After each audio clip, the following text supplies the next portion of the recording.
Amém, querido, em nome de Jesus. Tem duas coisas que o Senhor deixou como herança com um propósito. A primeira delas se chama a igreja, amém? E a outra se chama o casamento. Talvez nunca antes na história do mundo, essas duas instituições de Deus têm sido tão duramente atacadas pelo maligno. E é muito importante que você se mantenha. Por que é que eu estou falando? É importante que você se mantenha. Porque a palavra mais correta a se usar é realmente se manter. Porque já nos foi dado, amém, irmãos? Não é uma coisa, se você é um cristão, lógico, né?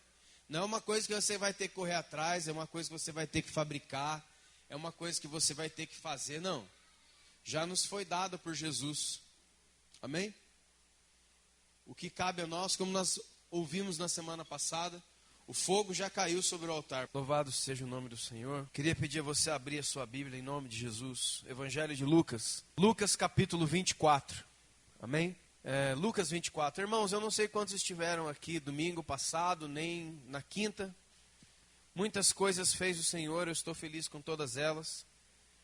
Nós, por enquanto, não temos mais aquele gasofilácio bonito, mas nós temos esse ofertório aqui. Em qualquer momento do culto, você pode trazer a sua oferta, os seus dízimos, primícias e depositar, Deus abençoe, obrigado, aos pés do Senhor aqui. Amém? Nós queremos como igreja prover todo o ensinamento sobre finanças, ofertas e coisas. Nós não queremos mais pedir nada, porque como você aprendeu semana passada, né, irmão? O pedir, ele está numa mão complicada, porque eu não quero viver isso. Lucas 24. Amém? Achou Lucas 24? Versos de número 1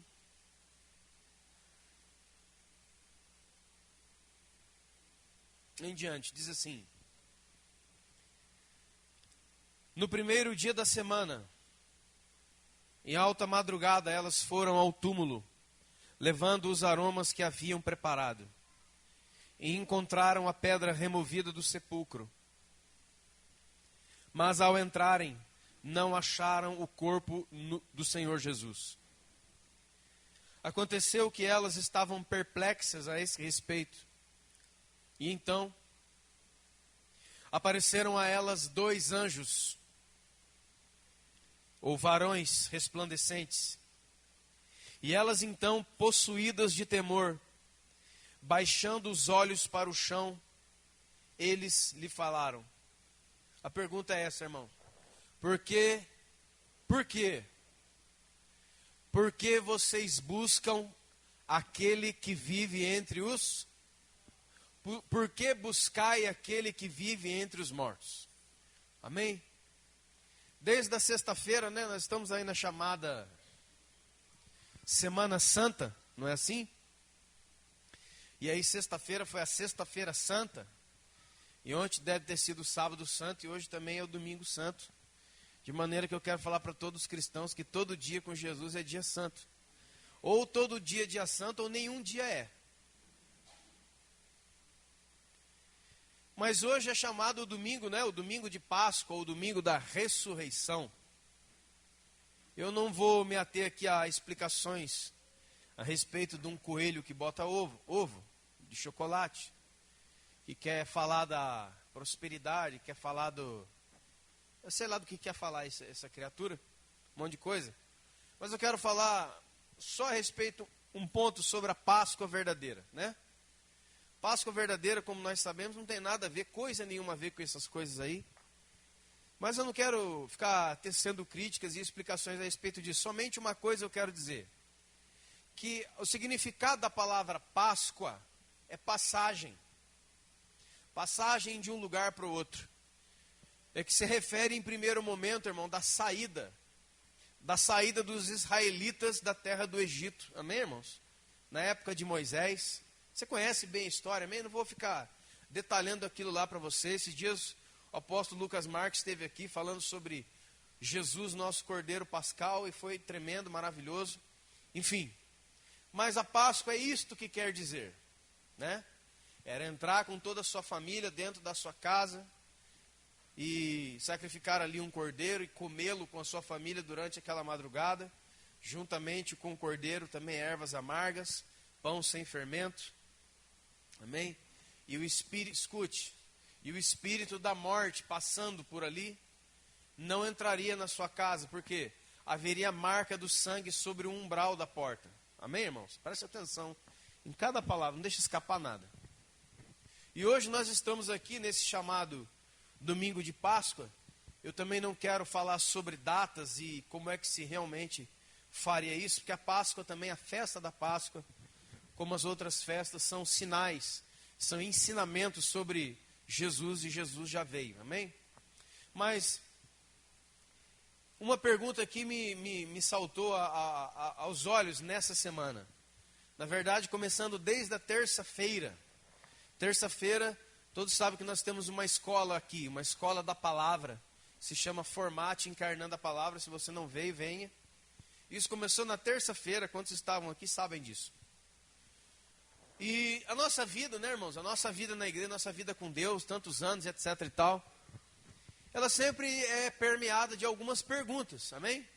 A gente sempre às vezes fica perguntando para Deus: Deus, por que está acontecendo isso? Deus, por que é assim? Ou melhor, por que está assim? Né? Por que está acontecendo isso? Por que não está acontecendo aquilo outro? Né? Por que aquela pessoa é assim? Por que o outro está assado? Por que as coisas não são mais como foram um dia? Ou por que as coisas estão sendo diferentes daquilo que deveriam ser? Enfim, perguntas, né, irmão? Perguntas que quem conversa com Deus sabe que eu estou falando aqui. E uma coisa veio ao meu coração essa semana, porque eu perguntando a Deus, falei: Deus, por que as pessoas estão assim? Por que algumas pessoas estão assim? Por que aquele irmão está assado? Por que aquela irmã está daquele jeito? Por que aquele... Enfim, irmãos. E Deus me deu uma palavra. Deus me respondeu no meu espírito a respeito disso. E Deus me respondeu em cima de Deuteronômio. Quem que estava aqui terça-feira? Qual que é o Deuteronômio? Você não sabe, né? Agora você estou falando hoje cedo. Então qual que é? Olha lá. Qual que é, irmão? Quem estava aqui terça-feira? Deuteronômio capítulo 18, versículos do 9 ao 11. Onde Moisés, né, na repetição das leis, e essa palavra, na verdade, ele é muitas vezes repetida na Bíblia, principalmente no Antigo Testamento, que diz a seguinte coisa: que Deus, uma coisa que Deus abominava, uma coisa que Deus não permitia, uma coisa que Deus detestava. Ele disse para Israel: você nunca mais vai fazer como as outras nações fazem. Você não vai fazer, escute bem, você não vai fazer como as pessoas que não me conhecem fazem. Você não vai copiar isso dos outros, das outras nações que não me conhecem. Quando entrarem na terra que eu dei para vocês. E lá tem uma lista daquilo que você não deve fazer. Lá fala da adivinhação. Lá fala de ser prognosticador, de ser agoreiro. Daria uma excelente pregação só sobre aqueles tópicos ali. Mas uma coisa Deus me fez chamar a atenção. Ele falou assim, ó: eu proíbo vocês de se comunicarem com os mortos. Ninguém dos filhos de Israel terá comunicação com os mortos. Eu sou o Senhor que te tirou da terra da escravidão. Eu não quero que vocês se comuniquem com os mortos. Isso é pecado grave. Também não vou ter a pretensão aqui de falar sobre religiões cuja prática é justamente essa: comunicação com os mortos.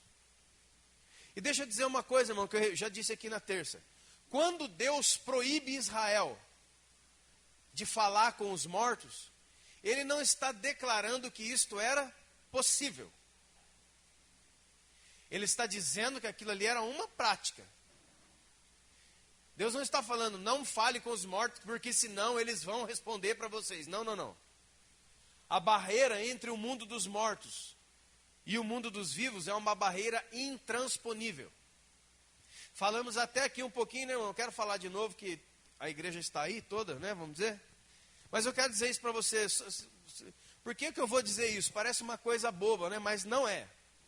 Eu já recebi uma quantidade enorme de crentes dizendo a seguinte coisa: eu estou tendo visão com a minha avó que morreu. Eu estou tendo sonho com o meu tio que morreu. Não sei quem que morreu da minha família está aparecendo para mim. Então, vou esclarecer rapidamente. Não é a sua avó, nem o seu tio, nem o seu cachorro, nem o seu papagaio e nem ninguém disso. Isso aí são demônios. Ah, o demônio que fala igual a minha avó, justamente. Rápido, simples, curto e grosso. Porque os mortos, aqueles que descem à sepultura, a região dos mortos, ele não volta mais para trazer mensagem, para ficar falando essa coisa que tem algumas religiões acreditam nisso daí. E tem uma religião em particular, que é o Espiritismo, cujo um dos pilares da fé é justamente a possibilidade de se comunicar com o mundo dos mortos, com os mortos, com a minha avó. Minha avó vai falar onde que ela guardou o mapa da herança e coisa assim. Aí o cara vai em algum lugar. Parece bobeira que eu estou falando para você. Não é, irmãos. Eu queria que tivesse algum irmão aqui também, que já também foi para o Beleléu, que estava comigo lá no dia, onde uma moça cristã, nos procurou para oração porque diz que estava perturbada. Escute. Uma moça cristã diz que estava perturbada. Fomos lá orar por ela. Mas eu, como não perco a viagem, né, irmão? Não chego na casa de ninguém orando, jogando óleo, fazendo aquele circo todo. Eu fui perguntar, irmã, mas por que aconteceu isso com você? Ah, eu tive uma desilusão amorosa e aí eu fui na cartomante. Aí eu fui ver o futuro. Aí você já sabe no que deu, né, irmão? É igual passar com calça no meio do matagal. Você já fez isso aí? A hora que você sai do outro lado, a sua calça está cheia de carrapicho. Sabe o que é carrapicho, né? Eu estou dizendo para você que cristãos têm feito isso, cara. Há uma certa simpatia com essa coisa. Ah, mas ninguém aqui é espírita, por que você está falando isso? Tudo bem. Escuta que, deixa eu complementar aquilo que o Senhor me falou, como revelação, me dizendo a razão e o porquê dessas coisas. Veja só, irmãos. Em toda a palavra de Deus, Deus condena a comunicação com os mortos. Por quê? O que é que um morto vai dizer para você? Pensa. E Deus fala assim, eu não quero que vocês consultem, a favor dos vivos se consultará os mortos, diz o Senhor. Por acaso vocês não têm um Deus vivo em Israel? Deus não é Deus de mortos, é Deus de vivos. Acaso vocês não poderiam perguntar para o pai de vocês e ele não responderia? Acaso algum aqui não poderia orar a Deus e Deus não responderia? Buscar-me-eis e me encontrareis quando me buscarem de todo o vosso, e eu serei achado quando vocês me procurarem. Deus não é um Deus da brincando de pique-esconde com a gente, irmãos. Aí eu estou procurando Deus, a hora que eu fui achar ele, pulou de uma moita na outra. Isso não é Deus, é só o saci, isso é um diabo esse troço. Não, irmãos, Deus ele quer se deixar encontrar por nós, amém? Ele quer se manifestar a nós. Ele não quer ficar escondendo atrás de coisa.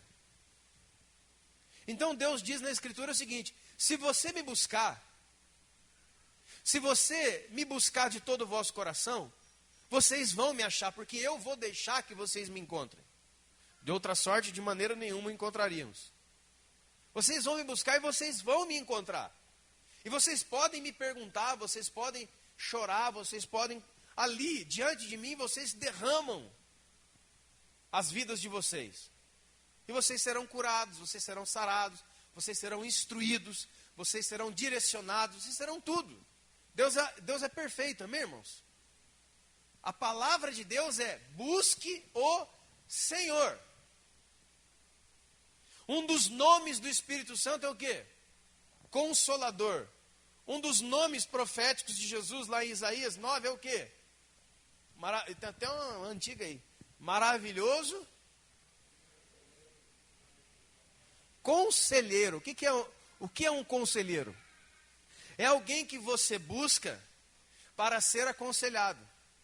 Agora, o Senhor Jesus é caminho, verdade e vida. Jesus é vida.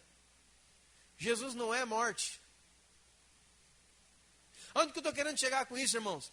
Deus me falou na terça-feira pela tarde. Existem muitas pessoas buscando conselho de mortos. Ah, não, onde? No centro? Lá no Bate Forte o Tambor? Lá, não. Aqui. Na sua vizinhança. Entre os seus familiares. Pessoas que estão mortas espiritualmente estão mortas, não estão? Sim ou não? E aí você vai lá se aconselhar com o morto. Isso é comunicação com os mortos. Irmão, em nome do Senhor Jesus, pense. Alguém que morreu espiritualmente, que tipo de palavra ele vai dar a você? Pensa. Alguém morto espiritualmente é alguém que as suas duas bases principais foram destruídas. Quais são? Mateus 25, amar a Deus sobre todas as coisas e ao... Isso aqui são as duas bases de sustentação, os dois pilares de sustentação. E ele foi atacado bem ali pelo inimigo. Então ele está morto, ele está caído. E nós vamos lá o quê? Ouvir essas pessoas. O que você tem para me dizer sobre a igreja? Você pergunta para um morto. O que você acha que eu devo perdoar ou não? Você pergunta para um morto. Você acha que eu devo amar, que eu devo me sacrificar, que eu devo andar a segunda milha com Jesus, que eu devo me sacrificar o meu corpo, a minha vida, para renovar meu entendimento? Você acha que eu devo fazer isso? Você pergunta ao morto.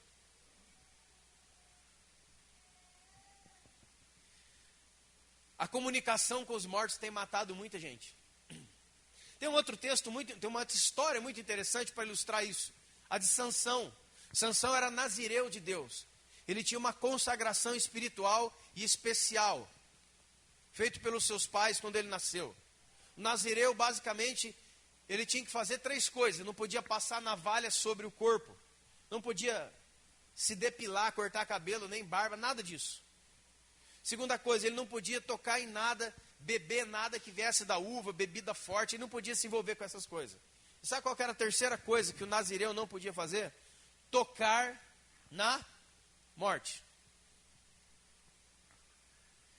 E se você entende um pouquinho, já viu a história de Sansão, é justamente assim que o diabo vai armando ele. O mel dentro da boca do leão morto. Para ir de uma cidade na outra, ele passava no meio da plantação de uva. Ele podia dar a volta, não podia? Mas ele era tão fortão, né, irmão? Estão entendendo, irmãos? Ele era o cara. Ele podia se arriscar. O fim, você conhece a história de Sansão, né, irmãos? Mas é engraçado que um nazireu, um consagrado de Deus, não podia tocar na morte. Eu quero dizer uma coisa para você. Só existe uma coisa que um cristão deve fazer diante do morto. Sabe qual que é? Ressuscitá-lo. E não... Veja Lázaro, Jesus e Lázaro, a história mais conhecida, Marta e Maria chorando, aquela história. Tire a pedra. Tire a pedra. O que Jesus falou? Com quem foi que Jesus falou, irmãos? Não, ele falou com o pai dele primeiro. Ele conversou com o pai e deu uma ordem para o Lázaro. Ele não conversou com Lázaro. Lázaro estava morto. Os mortos não conversam com a gente. Leia lá para você ver. Ele orou ao pai. E depois de orar ao pai, ele olhou para aquela caverna lá onde estava lá e falou: Lázaro, vem para fora. E o Lázaro saiu. O evangelho de Jesus Cristo é o evangelho que ressuscita os mortos. Não é um evangelho que se comunica com os mortos, que pede conselho para os mortos, que pede a bênção para os mortos, que pede a opinião dos mortos. Amém, irmão? Você está entendendo isso? Deus me falou isso na terça-feira de tarde. Por que eu falei, Senhor, por que as pessoas estão assim assadas? Por que a fraqueza tem imperado no coração de muitos? Por que muitos têm morrido diante da mesa do alimento do Senhor? Pessoas têm morrido de fome diante do banquete espiritual que Deus tem dado. Pessoas têm morrido de sede diante da fonte que é o Senhor. Por quê? Uma das coisas que Deus me falou, eles estão falando com os mortos. Quem é o seu conselheiro? Pense. Com quem você anda se aconselhando? Quem é, irmãos? Talvez você esteja tão fraco porque a morte tem sido comunicada a você. Você não está se aconselhando com o conselheiro, que é o Senhor Jesus, que disse, pode me buscar que eu vou falar, eu vou te dar vida e vida com abundância. Não. Eu quero pegar uma pessoa que está morta. Eu quero pegar uma pessoa que está em pecado e perguntar para ele o que ele acha sobre a vida com Deus. Eu quero perguntar para uma pessoa que está falida no espírito. Esses dias eu vi uma frase, até coloquei esses dias para as pessoas. Não abra a sua vida para quem nem abre a Bíblia. Amém? Não abra a sua vida para uma pessoa que você sabe que nem a Bíblia ele não abre mais. Você está doido? O que é que você tem aqui, ó? Porque se alguém aqui está fraco, vai procurar algum mais fraco que ele. Jesus falou, um cego que guia o outro cego, o que acontece, irmão? Ambos, os dois, caem na onde? No barranco. E agora eu procuro ser direcionado por cegos. Ah, mas ninguém está fazendo isso, não. Você, muitas vezes, irmão, tem gente aqui, talvez existam pessoas aqui que estão fazendo exatamente isso. Com a mamãe, com o papai, com o melhor amigo, com a pessoa que foi embora, com aquele que está caído, cara. Eu estou caído. Porque eu não estou caído quando você me vê lá, aprontando ali no boteco da esquina. Eu posso estar caído aqui agora. Quando? Como? Quando a leitura da Bíblia para mim é simplesmente uma repetição de versos. Não produz vida, não produz um arranque, não produz vamos dizer assim, uma reviravolta na minha vida, de maneira como diz assim, eu venho a me revoltar, como Paulo se revoltou lá em Atenas, diante da idolatria. Aí você pensa, eu só tenho uma maneira de eu me revoltar contra a idolatria, indo aqui na cidade vizinha, que é uma cidade cheia de idolatria. Não, irmãos. O primeiro lugar onde você deve se revoltar com a idolatria é dentro de você mesmo. Porque se você não tem discernimento para se revoltar dentro de você mesmo, você não vai nem entender o que está acontecendo aqui na cidade vizinha. Você bate longe. Na quinta-feira, o Joel trouxe uma palavra aqui, daquela que Deus acerta na canela. Uma outra coisa que está produzindo morte é isso daí. A nossa não entrega total da nossa vida. A gente entrega um pedaço de vida. E ele falava sobre Ananias e Safira. Aquele primeiro casal que na época da graça morreu na igreja.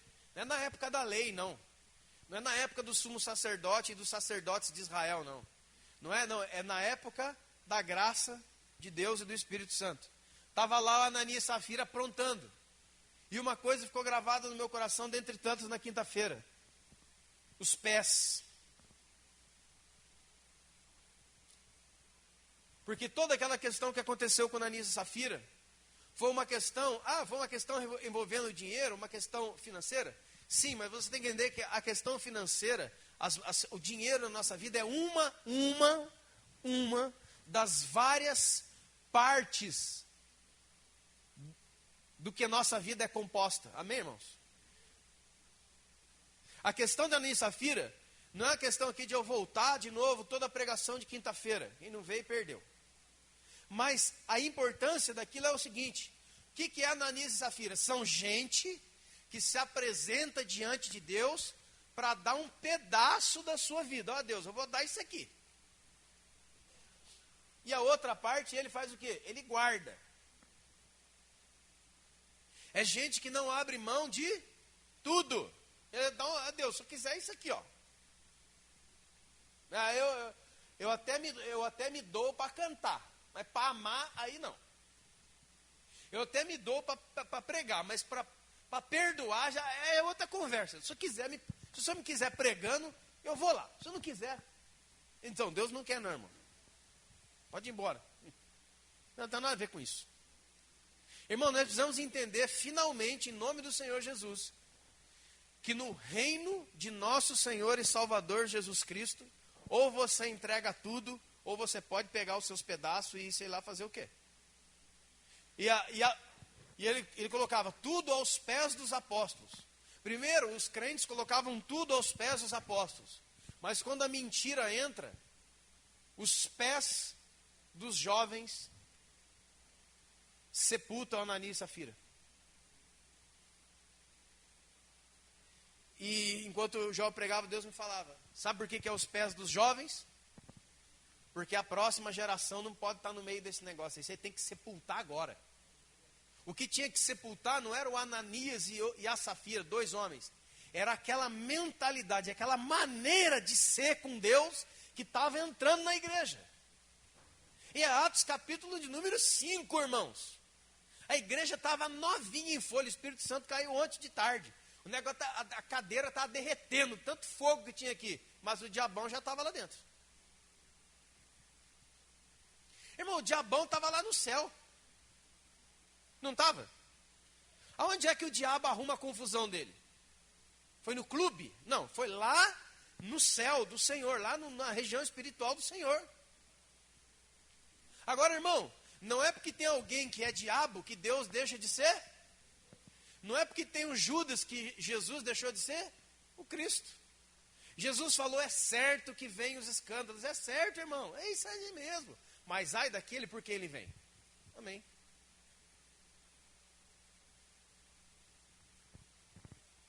Está matando muita gente, está gerando morte. A comunicação com os mortos está gerando morte. Esse negócio de eu entrego um pedaço da vida para Jesus, domina até aqui, faz aí o que der para fazer, está matando, como matou Ananias e Safira. Quantos estão entendendo, irmãos, isso aí? O ouvir o espírito enganadores e doutrinas de demônio está matando. Está matando. Pessoas estão morrendo espiritualmente. Sabe o que o apóstolo Paulo diz? 2 Coríntios capítulo 10. Que as armas do nosso exército, as armas da nossa milícia. Milícia é um pelotão armado. É um grupo. É um grupo. Milícia não é um exército como se fosse um exército oficial. É um grupo de pessoas, um grupo pequeno de pessoas que faz uma revolta armada contra a força que está operando. Isso é uma milícia. As armas da nossa milícia não são carnais, mas são poderosas em Deus. Agora, irmãos, olha, veja, atenta para esse texto. Quando foi que Deus deu armas poderosas nele para nós? Para enfrentar o Satanás, para enfrentar a macumba que fizeram lá na esquina de casa, olho gordo, mal olhado. Ei, meu Deus. Não. As armas da nossa milícia não são carnais, mas são armas poderosas em Deus para destruir fortalezas, padrões de pensamento. As pessoas estão pensando que estão vivendo a fé, mas não estão vivendo fé, estão vivendo uma crença. E crença é uma coisa, e fé é outra coisa. Paulo aos Romanos, capítulo 10, versículo 17. A fé vem pelo e ouvir a palavra de Deus. A palavra de Deus é viva e eficaz. Hebreus 4:12. A palavra de Deus é o que, irmão? Viva. Qual é a palavra que produz vida em nós? A palavra de Deus. Por quê? Porque ela é viva. A palavra de Deus é viva. Mas nós estamos emprestando os nossos ouvidos a palavra de mortos. Se a fé vem pelo ouvir, e ouvir a palavra de Deus, quando você está ouvindo uma outra palavra, o que é que está sendo gerado? Pensa. Se a palavra é viva, ela gera vida. Jesus falou, as palavras que eu vos ensino, as palavras que eu vos dou são espírito e vida. Aqui, ó. Jesus falou, eu sou o caminho, verdade e vida. Jesus é a vida. Então, quando Paulo fala, a fé vem pelo ouvir, não é a fé vem pelo escutar. Não é a fé vem através do meu tímpano, do meu pavilhão auditivo, muito bem, não. A fé vem pelo ouvir. É um trabalhar do espírito. A palavra de Deus é espiritual. A palavra que sai da boca do Senhor é uma palavra espiritual. Por quê? Por que é? Porque Deus é espírito. É com o seu espírito que você ouve o Espírito de Deus. Não é com o seu ouvido, não. Por isso as igrejas estão lotadas de pessoas mortas. Embora todo domingo, toda quinta, todo culto ele está aqui.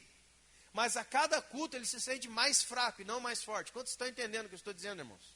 Isso aqui não brinca com isso aqui não, hein? O Senhor te diz nessa noite, não brinque com isso.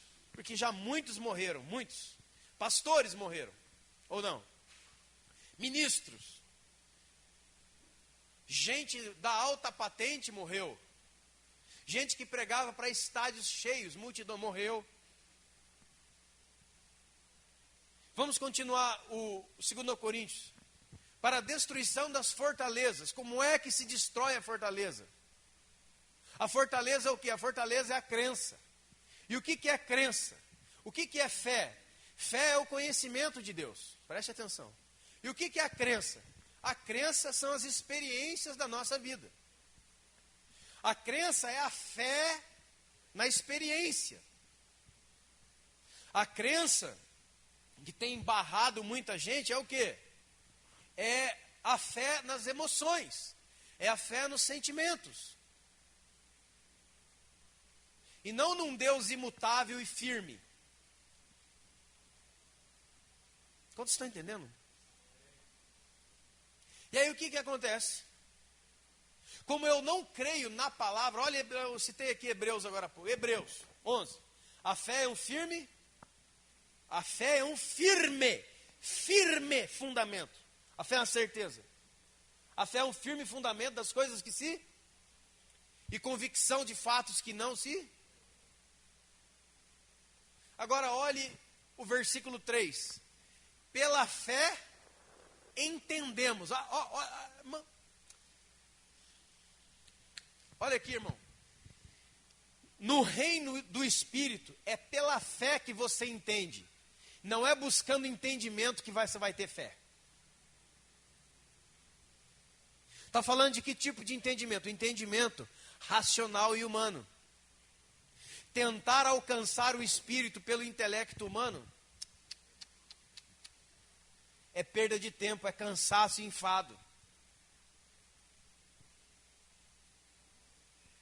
Pela fé entendemos que o universo foi criado a partir das coisas que não existem, das coisas invisíveis. Porque a fé, escute, a fé traz a existência, a fé faz existir a partir daquilo que nós não vemos. A fé traz a existência aquilo que não existe. Escuta, irmão, em nome do Senhor Jesus, a fé genuína em Jesus Cristo, ela traz do mundo do Espírito para esse mundo. O que não existe nesse mundo já existe lá. E é pela fé que você vai lá buscar a cura. Dá o diagnóstico lá, o médico, nesse mundo, não tem jeito. Como já contei o meu testemunho aqui várias vezes, da minha filha. Aqui acabou. O que você faz? Você entra pela fé, lá onde a cura já está, e traz ela de lá para cá. Isso é fé. Certo? Olha como é que a crença é algo terrível e tem enganado a muitos. A crença é o quê? É a fé na experiência da vida. Crença é a fé nas memórias, meu Deus do céu. Enquanto a fé traz à existência o que não existe, a crença traz do passado o que já foi. E você quebra suas pernas todas de novo. Vocês estão entendendo, irmão? Mas está escrito lá em Lamentações 3, se eu muito não me engano é o 3 mesmo, me corrija se estiver errado, é o 3 ou 4. Eu quero trazer à memória aquilo que me traz, presta atenção na frase. Eu quero trazer à minha memória o que me dá ou o que me traz, mas esperança não é uma coisa que foi, é uma coisa que ainda vem.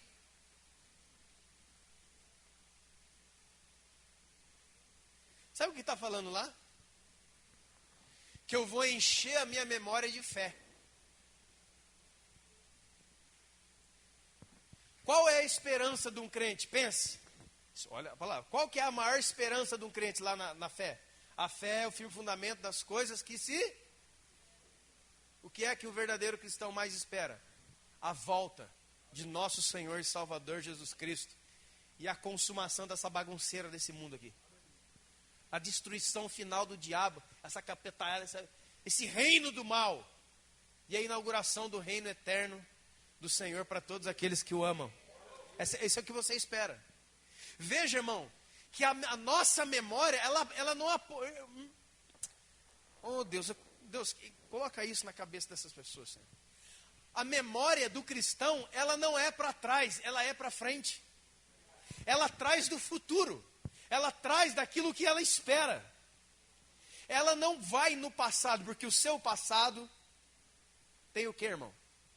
Pensa. Lembra? Quer ver um exemplo como isso trava tudo? Por exemplo, fala sobre paternidade aqui na igreja. Paternidade é uma revelação do Espírito, está aqui na Bíblia. Entenderam, irmãos? Todo mundo entendeu. Glória a Deus. Quem é que vai viver isso? Pouca gente. Por quê? Porque, cara, é meio difícil para mim, porque lá em 1942, fizeram mal para mim com esse negócio de paternidade aí. Lá na igreja onde eu congregar, lá na roça, fizeram mal para mim. Lá o líder fulano de tal, em 1928, ele fez coisa para mim. Lá não sei o que, o cachorro me mordeu na rua. E por aí vai. Irmão, a fé é o quê? A fé, ela traz à existência o que ainda não existe. Eu não gosto de ir mais na igreja não, eu desisti da igreja, eu desisti disso aí, porque eu só tive experiência. Olha, preste atenção. Eu só tive experiências ruins com a igreja. Ele não tem mais fé. Porque se ele tivesse, mesmo com todas as experiências ruins que ele teve na igreja, a fé faz com que ele olhe para frente e traga do que não é visível para ele a realidade. Então, todo mundo fez mal para mim, mas agora, nesse tempo que se chama hoje, eu creio em Deus e eu vou trazer através da fé e da oração e do meu movimento diante de Deus, a igreja que eu sempre quis congregar. Vai ser agora. Isso é a fé. A fé te lança para frente. A memória te trava lá atrás. Em alguma coisa que aconteceu, triste. É triste as nossas vidas, né, irmão? Tem coisas aí complicadas, né? Eu gosto muito daquele post que diz assim, que tinha um pai que era muito alcoólatra, era um pai alcoólatra e violento. Ele teve 2 filhos. E aí mostra a fotografia. O primeiro se tornou o quê? Alcoólatra e violento. E o segundo se transformou num médico. Tem família, bem de vida, com Jesus. Foram fazer uma entrevista. Cara, por que você está aí na rua, drogado, bêbado, pedindo aí esmola? Por que você está assim? Eu estou assim porque a minha vida é muito triste. Meu pai era muito complicado. Aí perguntaram para o irmão dele, por que você é assim? Porque a minha vida é muito triste, meu pai era muito complicado.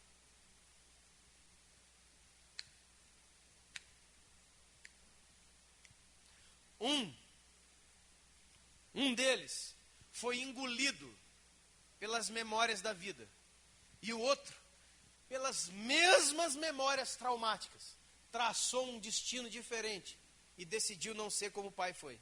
Amém, irmãos? A fé e a crença aqui, ó. Agora olha, por que alguns têm morrido na sua crença? Para a destruição das fortalezas, anulando o sofisma. O que é o sofisma? É algo que parece verdade, mas não é. Ele tem cara de palavra de Deus, tem versículo embaixo, mas está fora.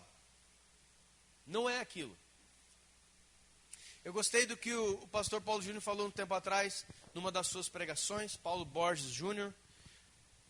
Ele disse assim, uma coisa muito interessante, muito poderosa. Ele falou assim, você tem que tomar muito cuidado. Todos nós temos que tomar muito cuidado. Com o quê? Existe uma grande diferença entre o que Jesus falou e o que Jesus disse.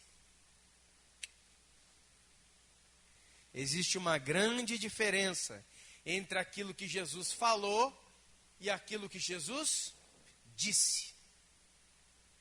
O que ele falou está sendo dito, por exemplo, lá no Espiritismo. Mas usar o que ele falou não significa transmitir o que ele quis dizer. Olha, irmão, você está entendendo isso aí? É o sofisma.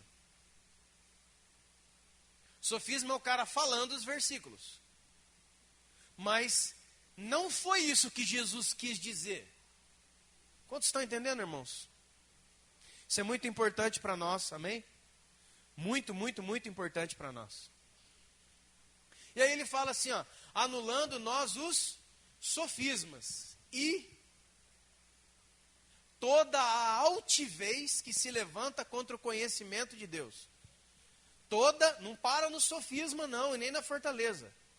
Para destruir fortaleza, você vai ter que destruir o poder da crença, aquilo que está na nossa cabeça, formou um padrão de pensamento, mas não é. E nós vamos ter que destruir a altivez que se levanta contra o conhecimento. É o orgulho, irmãos.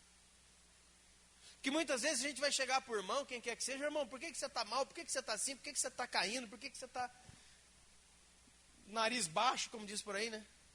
Você está fazendo alguma coisa oculta, cara? Não. Você está fazendo alguma coisa ilícita? Não. Você está cometendo um pecado lá, você não. Você está pegando pipa dos outros na rua? Você está tacando pedra na coruja? O que você está fazendo, cara? Você está fazendo alguma coisa errada? Não. Você está metido com alguma coisa escabrosa? Não. Não há, escute bem, irmão, não há apontamentos, escute bem isso. Mas há o pior de todos, a altivez de espírito. A altivez de espírito, é o orgulho, cara. É a altivez é baseada na onde? No sofisma. Porque eu estou cheio daquilo que Jesus falou, mas eu não estou cheio daquilo que ele quis dizer. Isso é o sofisma. Aí eu estou cheio de altivez. E a altivez, ela se levanta contra o conhecimento. Que o que é conhecimento? Já falamos milhões de vezes. Conhecimento não é acúmulo de informação. Conhecimento é relacionamento. Irmão, isso aqui é uma coisa muito comum, infelizmente, esses dias. Quanto mais a pessoa sabe, mais ela se dá o luxo de não querer mais ser. Quanto mais ele estuda, quanto mais ele acha que sabe, o coração vai ficando altivo, mais eu começo a crer que eu não preciso viver, porque eu já sei isso. É o cara que vem muitas vezes aqui, a pessoa que vem no culto, e aí vem um irmão, começa a pregar, eu já sei isso aí. Eu já sei essa passagem, eu já sei essa palavra, eu já sei o que ele vai dizer. Essa música eu já sei, essa música. Ora, irmão, o que diz em Romanos 14? Se você é tão forte assim, se você é tão sábio, se você é tão violento assim com Deus, se você acha que força espiritual e vida no espírito é uma capacidade de responder com versículos rapidamente a pergunta dos outros, então venha viver no meio da igreja e mostre, demonstre e compartilhe a sua sabedoria. Não. Quanto mais eu, entre aspas, sei, mais longe da igreja eu quero. Você está entendendo? Você está entendendo, irmão? Você está vendo? Você está conseguindo enxergar? É a altivez de espírito, porque a altivez se levanta contra o conhecimento. A altivez se levanta contra o relacionamento. Por isso que tem um monte de gente cheio de sabedoria bíblica, entre aspas, que não quer mais ir na igreja, não. Porque a igreja é um local de pessoas complicadas. Ah, mas é mesmo? Mas é lógico. E é por isso que você, que é tão poderoso, deveria estar aqui, ajudando a gente com os mais fracos, com os novos na fé. Você deveria, se vocês estão cheios, então trabalhe para Jesus, sirva o outro.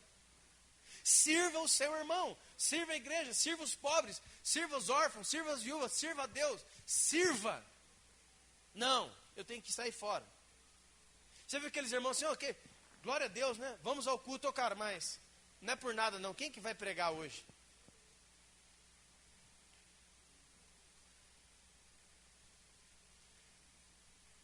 Ele fala isso dando risada. Que você sabe, né, cara? Tem umas pessoas que é meio difícil. Exato. É que você ficou surdo e nem percebeu. Você não consegue mais captar o Espírito Santo falando na boca de quem quer que seja. Então tem que colocar o rapaz especial das suas pregações, dos seus sonhos, para que você se saia. Vocês estão entendendo, irmãos? Está matando o negro isso aqui, ó. Ele não está envolvido em nenhuma coisa tremenda, mas está envolvido nisso aqui, ó, no pior de tudo, o orgulho aqui dentro. Eu já não ouço qualquer um. Eu já não falo com qualquer um. Já não ando com qualquer um. Por quê? Porque eu não sou qualquer um. Olha para o seu lado direito. Olha para o seu lado esquerdo. Está faltando bastante gente, não está, irmãos? Sabe por que essas pessoas estão faltando? Não é só aqui não, é em qualquer lugar. Eu sei que às vezes as pessoas ficam doentes. Eu já fico doente também, irmão. Eu sei que as pessoas às vezes estão fora, estão trabalhando. Eu não estou falando disso.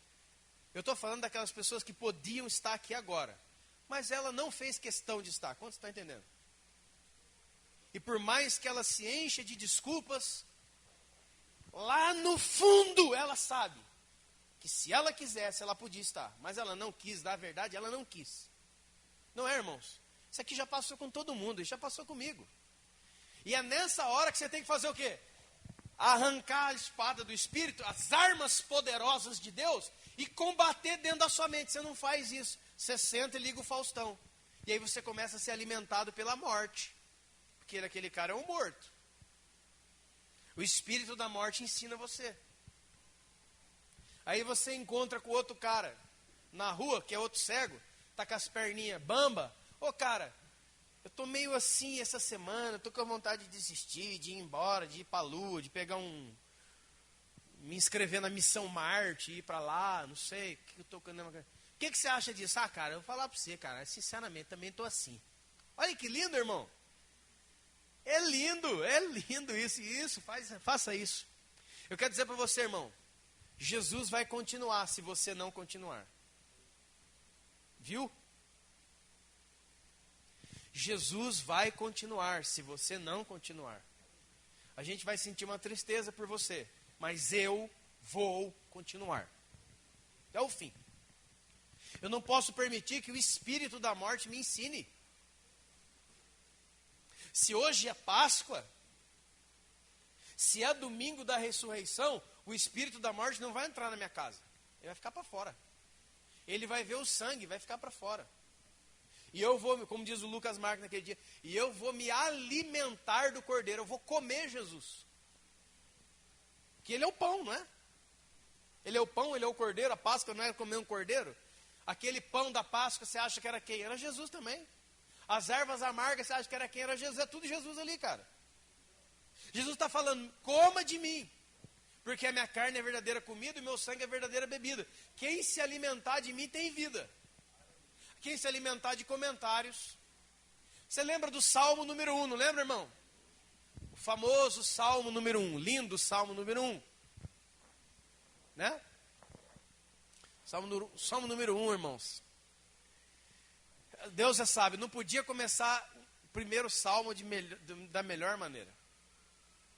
Bem-aventurado, feliz, bem-aventurado é o homem, bem-aventurado o varão, que não anda segundo o conselho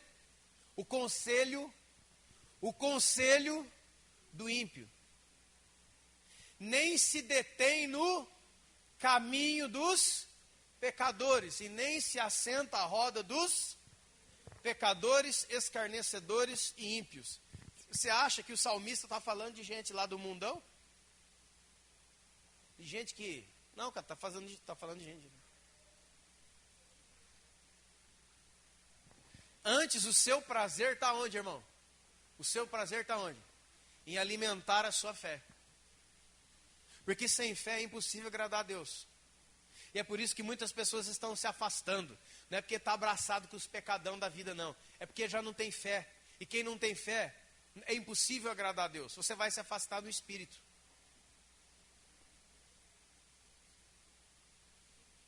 Antes o seu prazer está na lei do Senhor, e na sua lei medita, de dia e de noite.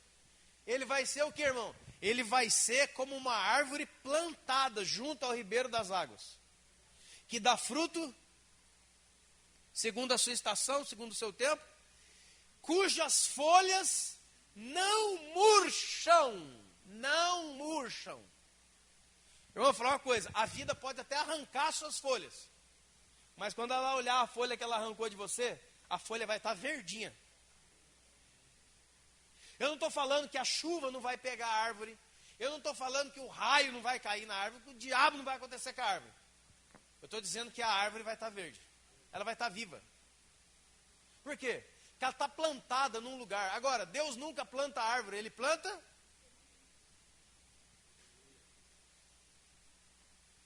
semente. O que é o ribeiro das águas, irmão? Pense. O que é estar plantado, fixado, junto às águas? Quem que é a água? Quem pensa? É o Espírito de Deus.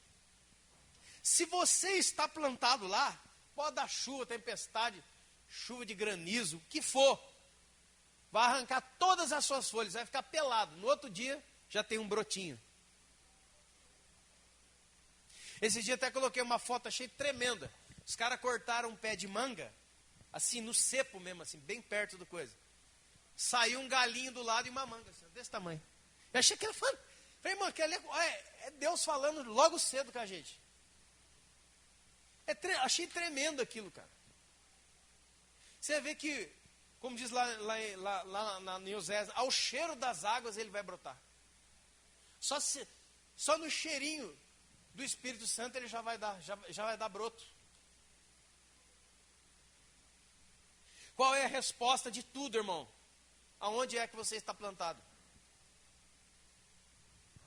Do que é que você se alimenta?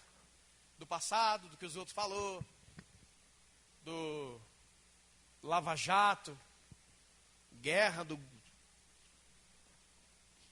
aquele rapaz lá. Como diz em Malaquias, então aí você verá a diferença entre o que serve a Deus e o que não serve a Deus. Irmão, deixa eu falar uma coisa muito séria para você, em nome de Jesus Cristo. Se não houver um posicionamento da sua parte em Deus, não há nada que se possa fazer por você. Eu poderia falar qualquer outra coisa aqui, para encher a casa, né? Mas eu quero falar a verdade. Se você não se converter dos seus caminhos, não há nada que ninguém possa fazer por você. Sabe por quê? Deixa eu usar essa palavra. Porque o dono da catraca não sou eu, é Jesus. E de lá você não vai passar. Isso aqui é verdade. Qual que é o que eu tenho que fazer hoje? Senhor, eu me arrependo. Porque enquanto o senhor estava falando essa palavra, eu percebi que eu não sou essa árvore aí, ó. Eu estou murcho. E você não está murcho. Irmão, o Salmo não diz que a árvore ficou murcha, que choveu muito. Que o sol estava feroz. A Bíblia diz que a folha nunca murcha, porque ela tem raiz, e a raiz está dentro da água, e a água é o Espírito Santo, e ponto, acabou. Se você tiver um relacionamento com o Espírito Santo, se você for amigo de Deus, coisas terríveis e tristes podem acontecer com a sua vida. Pode. Mas você não vai esmorecer. Você vai chorando, irmão. Você entra chorando no céu. Mas você entra. Isso aqui que você tem que agarrar, ó. Não é conversa fiada, não. Cara, estou pensando em desistir. Desista você sozinho. Eu não vou. Ah, mas tá difícil, eu sei. Mas eu estou plantado em Deus, cara. Eu não sou semente de homem, irmão. Nós não somos semente de homem. João capítulo 1. Nós, os filhos, aquele que recebeu o poder de ser chamado filho de Deus, não nasceu da vontade do varão. Não nasci da vontade do meu pai José Benedito, eu nasci da vontade de Deus. Eu sou filho de Deus. Eu tenho um DNA de Deus. Eu não posso me entregar assim por causa de comentário, por causa de... Ai, que está muito calor essa semana, porque a vida está difícil. Vai piorar, irmãos. Lê a Bíblia. Você acha que ano que vem vai virar o dólar aqui, todo mundo vai comprar Ferrari? Não vai não, meu irmão. Jesus falou que a cada dia da humanidade a coisa vai ficar assim, ó. Assim, ó. Você vai suar, meu irmão. Isso que Jesus falou. E nesses dias, a pergunta que vai valer é o seguinte: por que você procura aquele que vive entre os mortos? Por que você procura sinais da vida de Deus entre os mortos? Por que nós elegemos um morto como nosso professor? Se a fé vem pelo ouvir, e a fé gera vida, o que eu vou receber de alguém que não tem mais fé? De um incrédulo? De alguém que tem dentro de si uma raiz de amargura, lembra? Não deixa brotar dentro de você uma raiz de amargura, porque se ela brotar, ela vai perturbar muitas pessoas. Então eu quero repetir, qual é o único posicionamento que um verdadeiro filho de Deus tem diante da morte? Ressuscite o morto. Você tem pessoas que estão fracas na fé, você tem pessoas que estão mortas, que estão desistindo, que estão no pecado, que estão no mundo, que estão abraçados com o diabo. Vai lá e põe a mão na cabeça dele e ressuscita ele. Vai lá e ore por ele. Não deixe ele, senta e ele fica falando no seu ouvido. Você vai, irmãos, o apóstolo Paulo diz, as más conversações corrompem os bons. Você faz um teste, passa uma semana inteira conversando com uma pessoa que está no pecado para você ver. No final da semana, você vai ver, irmão, você vai estar totalmente contaminado. Você vai estar mal. Você vai chegar aqui mal. Agora, na outra semana, você passa a semana do lado de alguém que está vivo em Deus. De alguém que tem fé, de alguém que tem esperança, de alguém que está lendo a Bíblia, de alguém que está orando, de alguém que está vendo a situação do mundo, mas ele crê que o Deus dele está junto com ele. Ele crê na palavra, irmão. Só destaca essa pessoa, ela coloca você lá em cima. Quantos já experimentaram isso aqui na vida? Você senta do lado de um, você fala assim, minha vida, vou morrer também, vou também. Compra caixão para 2. Agora senta perto de um vivo. Senta perto de alguém cujo Senhor Jesus falou assim, ó, do seu interior fluirão rios de água. Cara. Irmão, você lembra? Os discípulos no caminho de Emaús, isso aqui é lindo, cara. Os discípulos, Jesus morreu na cruz e agora o bicho pegou. Vamos embora, vamos sair fora, não aconteceu nada. Toda a nossa fé foi para o ralo, ele morreu, o nosso Senhor morreu, vamos embora. Foram para o caminho de Emaús. Jesus se coloca no meio deles, mas eles não percebem que era Jesus. Querido, Jesus tem andado com você ao seu lado, mesmo que você não tenha percebido que é Ele, e nem que a presença dEle vai com você, mas Ele tem ido com você. Os discípulos não perceberam que era Jesus. E Jesus começou a fazer o que com eles, irmão? Você não viu? Eles perguntam, você não viu? Você não soube o que aconteceu esses dias em Jerusalém? Jesus, nossa, eu soube mesmo. Cara, é difícil, né? A coisa está feia mesmo. Meu Deus, agora o capeta vai pegar.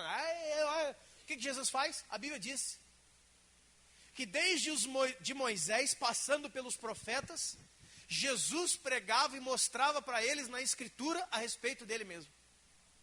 E chegando na cidade, a hora já era avançada, Jesus estava indo e falou, não, fica conosco, porque já vai chegando a hora, né? A noite vem caindo, fica conosco. Eles não sabiam que era Jesus. Na hora que eles vão comer, presta. Irmão, na hora do partir do pão, os olhos deles se abriram. Não foi na hora da pregação que Jesus fez uma pregação tremenda no meio da rua. Foi na hora do... Está entendendo, cara? Os olhos deles se abriram e eles viram que era o Senhor Jesus. E Jesus sumiu. Aí eles ficam alegres e eles falam assim, ó. Acaso não queimava o nosso coração enquanto ele falava? É junto com essas pessoas que você tem que estar. Pessoas que pela palavra de Deus fazem queimar o seu coração. Pessoa que você tem 2 horas, 3 horas, não sei, 2 minutos, sei lá quanto de conversa com ele. Você quer ir para casa ler a Bíblia. Ele incendeia você. E não pessoa que joga um balde em você, que joga lixo em você, que joga... que mata, que carregam morte. É proibida a comunicação com os mortos. Amém. Essa morte está matando muita gente. Decida viver hoje. E se alguém dentre nós está morto, hoje é o dia é o domingo da ressurreição. É hoje. É hoje.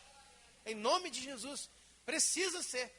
Essa pedra vai ser removida, você vai sair de dentro desse troço aí. Porque, irmãos, a Bíblia fala muito, são inúmeros versículos sobre o poder da ressurreição. A ressurreição não é só, eu estava morto, voltei. Não, irmão.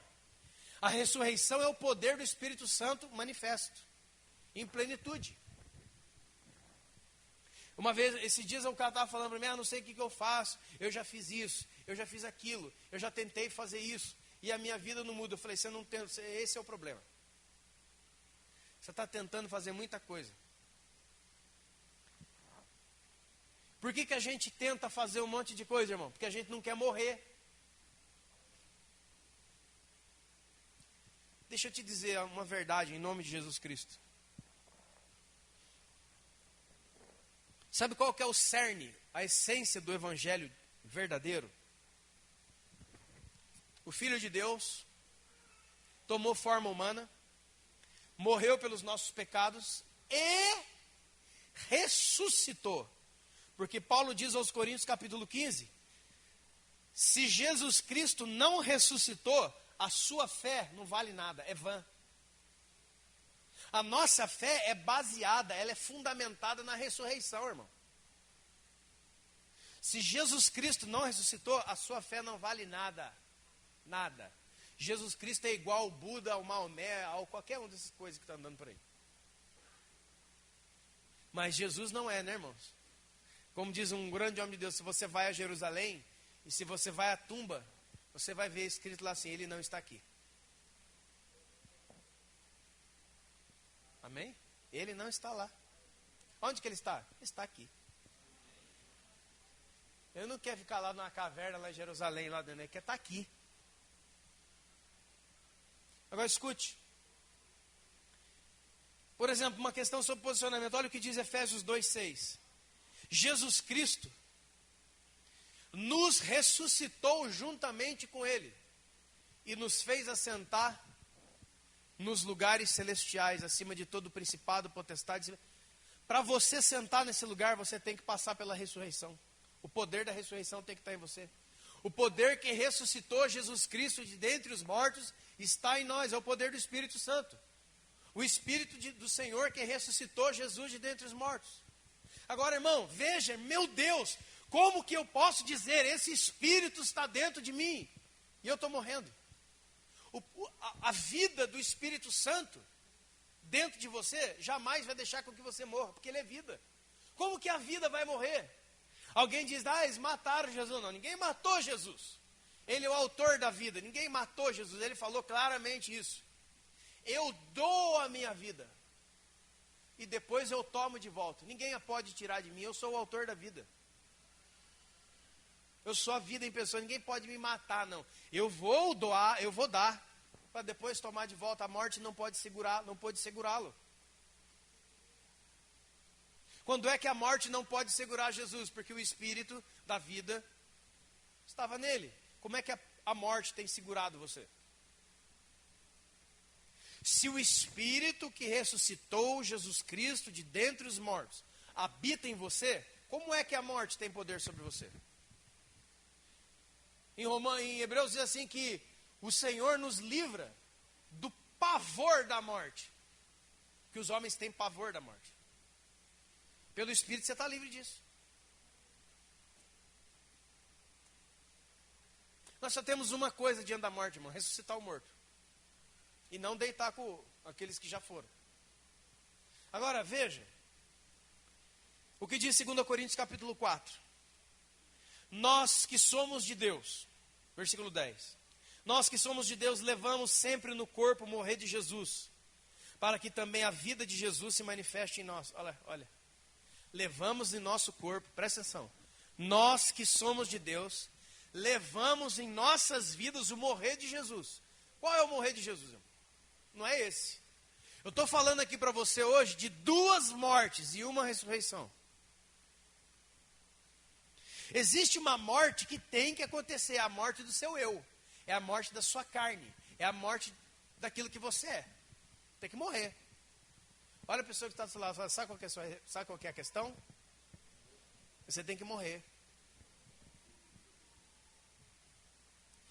A morte de Jesus foi qual, irmão? A morte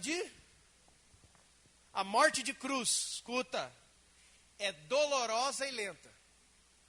Entendeu, irmão? Você está entendendo o que o Espírito de Deus está falando para você?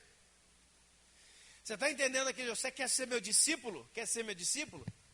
Tome a sua cruz. Tome a sua cruz para quê? Ficar dando rolê na cidade com a cruz nas costas? Virou romaria?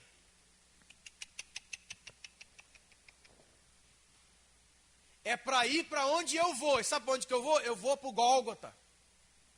Jesus não ficou dando rolê com a cruz em Jerusalém. Ele saiu do patíbulo, lá onde foi chicoteado, coisa e tal, abriu lá a chamada Via Dolorosa, e ele foi para fora dos portões de Jerusalém, para se cumprir outra profecia, e ele foi crucificado. E na cruz ele morreu. Então, quando ele está falando, tome a sua cruz e venha, você vai entender de verdade quando ele fala assim, eu sou o caminho, a verdade e a vida. Primeiro ele é o caminho. Depois ele é a verdade. E depois vai se manifestar o quê? Qual é o caminho?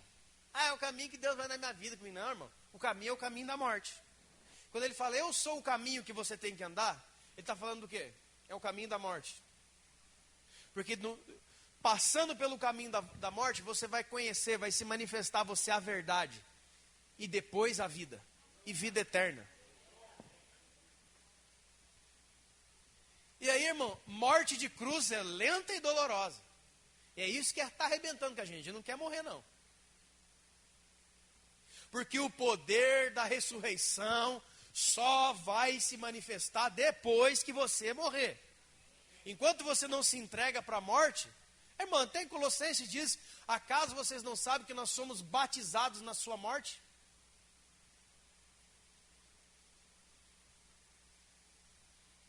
Nós somos sepultados na sua morte pelo batismo.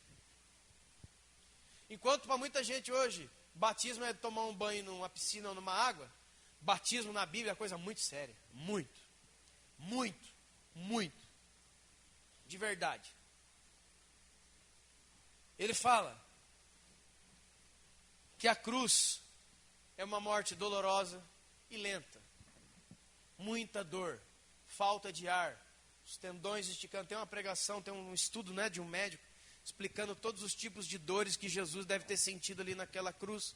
Mas eu te digo, foi muito, muito, muito, muito, muito mais além. Porque além das dores do corpo, ele carregava no seu corpo o pecado de todos nós. E aí que o bagulho pega. Outra coisa que eu vou dizer para você sobre a sua morte, quer dizer, se você quer experimentar o poder da ressurreição, que é onde tudo começa, é o novo nascimento. Como é que Deus vai fazer alguém nascer de novo da água do Espírito se você não morreu? Vai viver uma dualidade.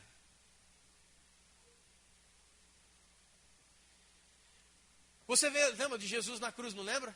Eloi, Eloi, lama sabachthani. Né? Deus meu, por que me...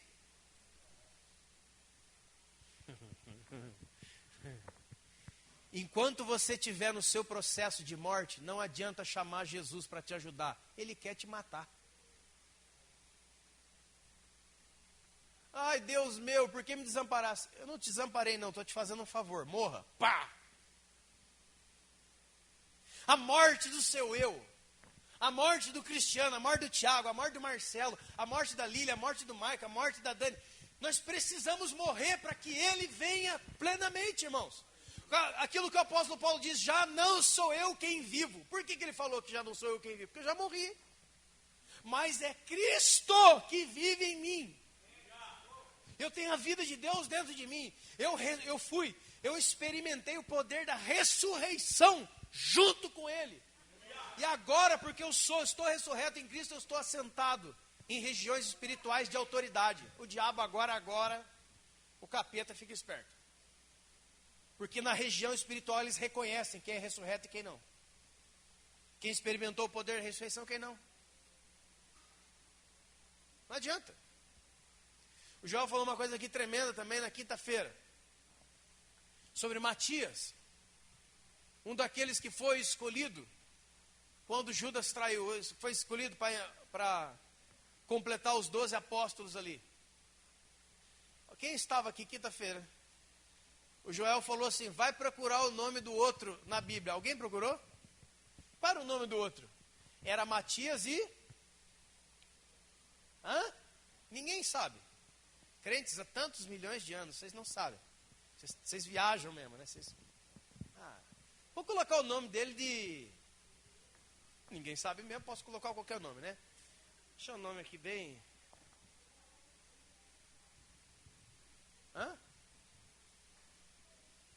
Qual era o nome, irmãos? Barnabé era o nome do outro. Era?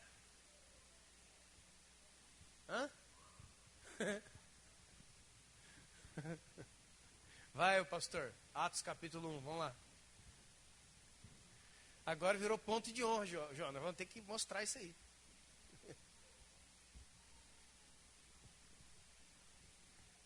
Era um cara justo. Irmãos, o que você está achando? Enquanto algumas pessoas se preocupam que Matias foi escolhido, os outros estavam preocupados, ou melhor, os outros estavam em paz de saber que já foram escolhidos por Deus. Qual é o nome? José, o justo, e Matias.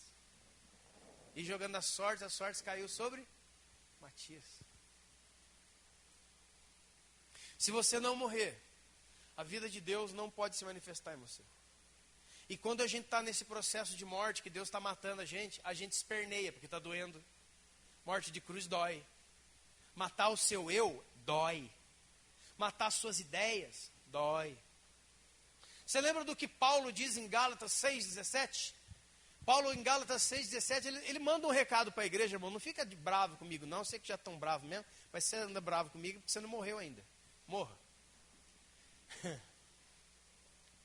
Irmão, como diz o apóstolo Hermínio, eu me lembrei agora. Igreja boa é aquela igreja que você escolhe para morrer.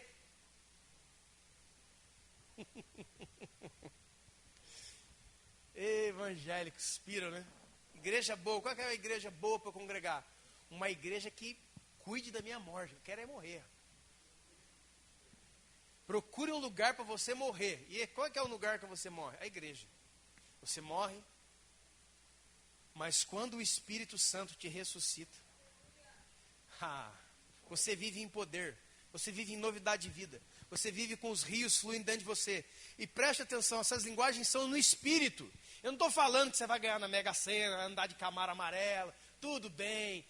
Parece o desenho do Pernalonga. Um carro, iates, mansões, muito dinheiro. Lembra esse desenho do Pernalonga? Não estou falando disso não. Eu estou falando que os problemas da sua vida, muitos deles vão continuar, viu, irmão? Eu não estou aqui para ficar fazendo conversa, não. Muitas dificuldades da sua vida vão continuar, só que agora tem uma coisa muito diferente. A vida que nunca acaba, flui de dentro de você. Você chora, mas aqui dentro ninguém mexe. Não há desistência, não há dúvida, não há sombra de variação, não há nada. Você apanha, perde o emprego, quebra a perna, o cachorro te morde, o pneu da bicicleta fura, acontece um monte de coisa. Fala, mas acontece tudo. Mas aqui dentro, cara, você é quente, que nem um vulcão.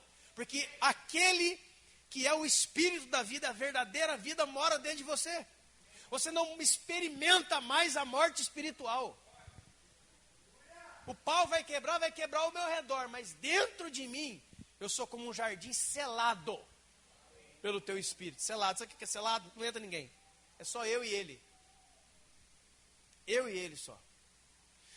Gálatas 6,17 diz assim, o apóstolo Paulo fala para a igreja, que a igreja estava enchendo a paciência. Sabia que a igreja enche a paciência, né, irmãos? Você sabia, não?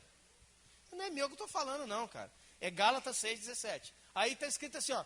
No mais, irmãos, não me encham mais a paciência. Está escrito aí, ó. Não me molestem, para de me encher. Você já entendeu, né? Para de...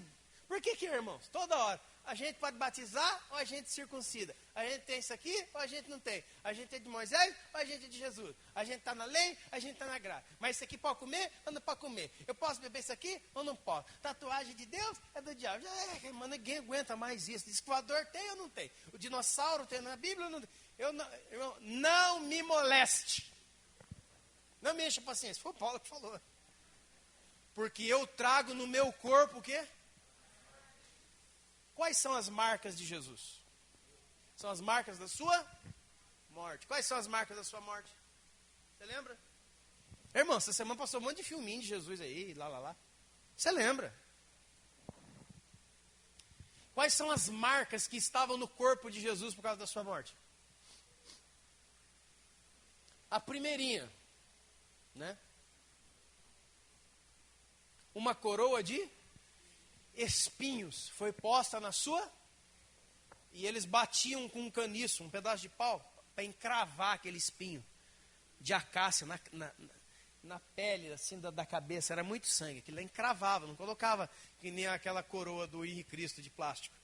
Velho sem vergonha. Deus o salve, porque ele anda com uma coroa de espinho na cabeça que é de plástico, ele tira assim um plástico, tudo, tem acolchoado. Mas tem gente que fica doido. Uma coroa de espinho na cabeça. Uma marca, uma ferida na cabeça. Fala o que para nós? Os seus pensamentos, a sua mentalidade, o que você sabe e entende da vida, vai ser humilhado por Jesus. Vai ser destruído por Jesus. Você vai ser ferido na sua mente. O evangelho, irmão, o evangelho é uma ofensa ao pensamento humano. Ele é destruidor para o pensamento. O apóstolo Paulo fala isso. Olha, eu aprendi aos pés de Gamaliel. O maior mestre e professor da minha época foi o meu professor, eu sou o cara. Eu sou um PhD em Harvard, seria hoje. É um cara muito estudado. Quando ele está diante do conhecimento de Jesus, sabe o que ele fala? Eu considero tudo o que eu sei até hoje como estrume. Sabe o que é estrume? Esterco. Quem já pegou esterco aqui na roça? Eu já. Era legal, era a maior diversão. Você já aquele saco de estopa de esterco, depois chegava lá, ralava com a mão e vendia para umas mulheres lá no bairro para botar na planta. Tá vendo, irmão? Todo mundo está falando que está faltando emprego. Não está. O Paulo fala isso, cara. Tudo que eu tive, tudo que eu aprendi até hoje, é nada. A morte de Jesus, a morte em Cristo, para que haja ressurreição, vai ofender a sua maneira de entender as coisas. Vai matar os seus entendimentos e filosofias de vida. Uma coroa de espinho vai cravar na sua cabeça e vai marcar a sua mente. Porque agora não vale a sua mente, você tem que receber a mente de Cristo. Quais são as outras, irmãos? Ele tomou varada na perna, com varas, e chicotadas com látego romano nas costas. Você assistiu o Paixão de Cristo, né? As costas dele e a perna dele todinha lenhada, não é? Você já leu Jó, capítulo 5? Lá diz assim, ó. Escuta, sobre açoite, a marca de Jesus em você, para morrer, né? Estamos indo morrer. Seus pensamentos vão ser esmagados pela revelação de Jesus. Segundo, do açoite da língua não ficarás livre. Sabe o que é isso? Ai, eu tenho um pedido a te fazer hoje, Jesus. Qual? Eu não quero que ninguém nunca mais me magoe, nunca mais fale mal de mim. Em nome de Jesus, amém. Isso não vai acontecer. Do açoite, sabe o que é açoite? Da língua dos outros, você não ficará livre. Entendeu? Veste essa calça se você conseguir. vai sofrer. A boca dos outros vão machucar você. Estão entendendo o que eu estou falando aqui, irmão? A língua dos outros vão ferir você. Mas é assim mesmo que você vai morrendo. Porque só alguém que morreu não reage contra o outro. Se você está morto e crucificado, você não tem força para reagir contra comentário de gente que não vive e não experimenta o que você experimenta em Deus. Como você está entendendo? Você quer mais? Eu quero morrer com Jesus. Mentalidade. Costas, toda. Mão pregada. Mão fala do quê? Ah, eu sei fazer isso, tudo que eu sei fazer, todos os meus dons, todos os meus talentos. A mão fala de obra, tudo que eu sei, crucificada. No reino de Deus, as únicas obras que Jesus aceita são as obras que vêm de uma pessoa crucificada. E não de pessoas vivas na velha vida, que querem apresentar suas obras para Deus aceitar. O pé está crucificado. O pé tem um cravo. Seu caminho. Por onde você anda. Por onde você anda não é por onde você caminha. Onde andam os seus pensamentos? Onde andam os seus sentimentos? Onde andam os seus pés? Onde andar o seu sentimento e onde andar o seu entendimento, os seus pés acompanharão. Simples assim. Você está entendendo isso, irmãos? Crucificado. Dolorido. E por último, essa é boa. Veio um soldado com uma lança e furou o lado de Jesus. Que lado, irmão? Aqui, ó. Esse lado aqui, ó. E saiu água e... O que significa isso aqui? Sabe o que significa essa costela? Família. Família. Você lembra de Adão e Eva? Adão dormiu. Deus arrancou a sua costela e fez a sua. Jesus dormiu. É uma das palavras bíblicas para se traduzir a morte é dormir. E aí? Veio um cara e um soldado enfiou a lança onde? Na costela. Em família, irmãos, vocês sabem o que eu estou dizendo aqui, né? Em família, nós provamos a morte de Jesus. Não tem outro lugar da terra que você seja tão provada quanto na sua família, é ou não é, irmãos? Eu não estou falando a mulher, filhos, marido, não. Estou falando na família, estou falando na família inteira, inclusive a igreja, que também é família.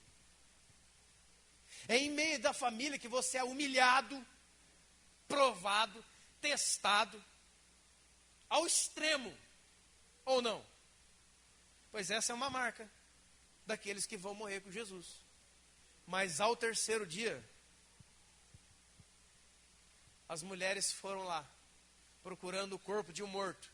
E os anjos disseram para ela: por que vocês procuram aquele que vive entre os mortos? Ele ressuscitou.